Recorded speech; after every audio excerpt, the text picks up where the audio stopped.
Anda pernah nggak sih lihat laporan kinerja keuangan, angkanya ada, tapi kok rasanya ada cerita yang nggak kelihatan? Nah, kita akan bedah misteri ini. Kita bakal lihat gimana caranya manajer bisa benar-benar ngerti apa sih yang sebenarnya terjadi di bisnis mereka. Coba bayangin deh, Anda udah pasang target laba, katakanlah 1 miliar. Angka cantik kan?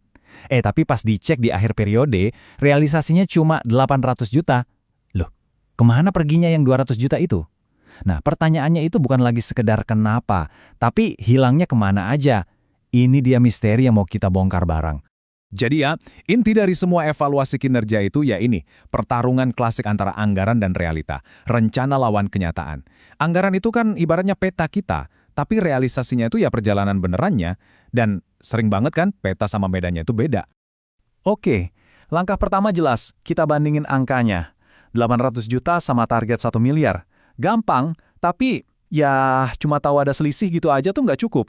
Angka itu baru gejalanya doang, bukan penyakitnya.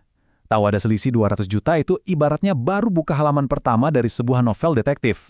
Terus, gimana caranya kita jadi detektif keuangan? Ya, kita butuh alat yang pas dong. Nah, alat investigasi utama kita buat membedah selisih laba ini namanya analisis variance. Analisis variance, kedengerannya kayaknya ribet ya, tapi sebetulnya konsepnya simple kok. Ini tuh cara sistematis buat ngambil selisih yang gede tadi, yang 200 juta itu, terus kita pecah-pecah jadi bagian yang lebih kecil-kecil. Biar apa? Biar kita bisa nemuin, nah ini dia nih biang keroknya, atau oh di sini ternyata ada peluang. Saya suka banget sama analogi ini. Prosesnya itu sering disebut kayak ngupas bawang. Beneran deh, kita mulai dari kulit luarnya dulu. Total selisih labanya. Terus kita kupas satu persatu lapisannya sampai ketemu intinya. Dan tiap lapisan yang kita buka, kita dapat pencerahan baru. Nah, ini dia peta investigasi kita. Coba lihat deh diagramnya. Ini kerangka yang bakal kita pakai. Semua berawal dari puncak, dari total variance. Dari situ, kita akan telusuri cabang-cabangnya satu persatu. Oke, lapisan bawang pertama. Ini yang paling dasar. Misteri 200 juta ini kita pecah jadi dua tersangka utama. 1. Pendapatan, 2. Beban. Simpel kan? Apakah duit masuknya yang kurang atau duit keluarnya yang kebanyakan? Yuk, balik lagi ke peta kita. Dari total variance, kelihatan kan? Ada dua cabang gede. Satu ke arah penjualan alias pendapatan, satunya lagi ke arah biaya, baik manufaktur maupun non-manufaktur. Ini pemecahan pertama yang paling masuk akal. Nah, di level ini pertanyaannya jadi jelas. Dari 200 juta yang hilang itu, sumber masalahnya lebih besar di top line, yaitu sisi pendapatan, atau di bottom line, yaitu sisi biaya. Jawaban ini penting banget, karena bakal nentuin kita harus gali lebih dalam ke arah mana. Oke, sekarang kita kupas lapisan berikutnya. Katakanlah, setelah diselidiki, dari 200 juta itu, ternyata 150 juta masalahnya ada di pendapatan yang kurang, dan 50 jutanya karena biaya yang bengkak. Nah, sekarang kita bakal bedah lagi nih masing-masing. Fokus dulu yuk ke sisi penjualan, yang tadi masalahnya 150 juta itu.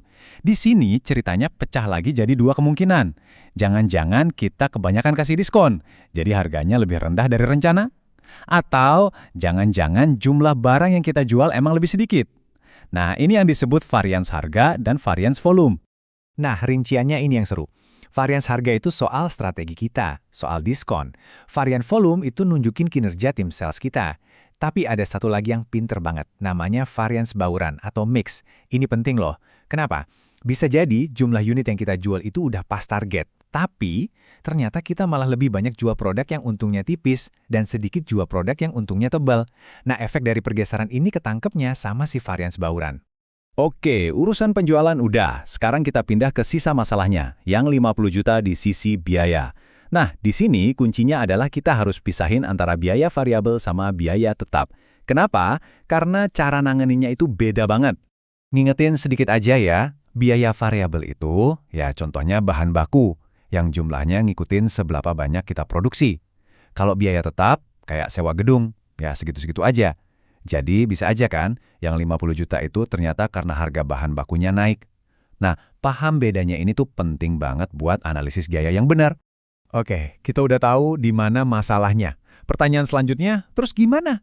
Gimana manajemen ngerespon ini? Nah, ini kita masuk ke soal gaya manajemen. Apakah perusahaannya tipe yang pengawasannya ketat atau yang lebih santai? Di sini kita bandingin dua filosofi yang beda banget. Di satu sisi, ada pengawasan ketat. Manajer itu dievaluasi ketat banget tiap bulan. Bagus sih buat motivasi, tapi risikonya mereka jadi mikirin target jangka pendek melulu. Nah, di sisi lain, ada pengawasan longgar. Anggaran itu dianggap alat bantu aja, bukan cambuk. Manajer dikasih kepercayaan, dan analisis ini dipakai buat belajar bareng, bukan buat nyari-nyari kesalahan. Terus mana yang lebih bagus? Ya, jawabannya tergantung. Nggak ada satu jawaban yang benar buat semua. Efektif atau enggaknya itu tergantung banget sama perusahaannya gimana, industrinya kayak apa, macam-macam lah. Dua-duanya ada plus minusnya. Nah, ini bagian yang penting banget nih buat diingat.